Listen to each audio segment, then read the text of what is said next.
Abramovich's hopes of quick Chelsea sale hampered by Stamford Bridge obstacle. Ken Bates established the Chelsea pitch owners group to protect Stamford Bridge. 25 years on, the fans still have the final say on their stadium, but it could be the biggest obstacle in any potential sale.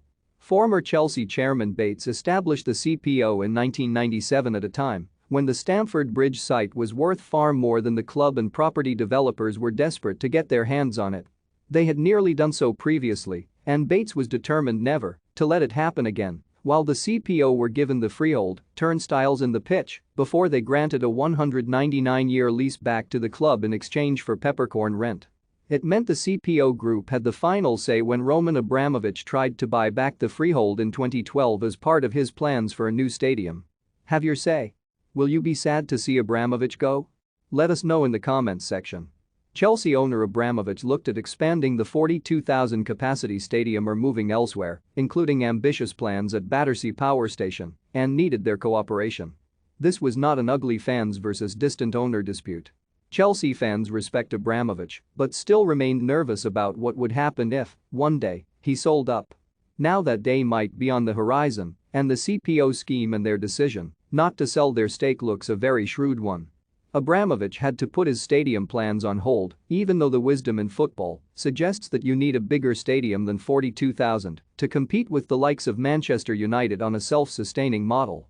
And any new owner would inherit a similar problem, but they would also be buying a club, with the stadium not included. Abramovich's hopes of a quick Chelsea sale appear unlikely, with the ground among several factors complicating a swift handover of power. The Russian oligarch bought the Blues in 2003, winning every trophy available under his stewardship, including 5 Premier League titles and 2 Champions League titles.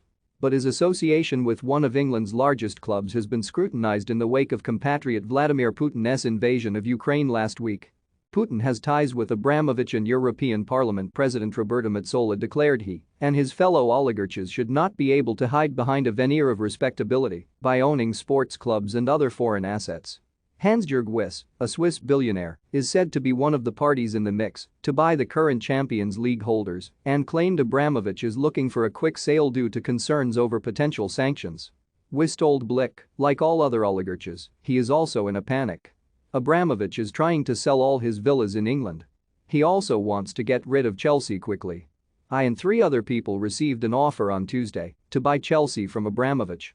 Although Wyss added that Abramovich is currently asking for far too much from potential buyers.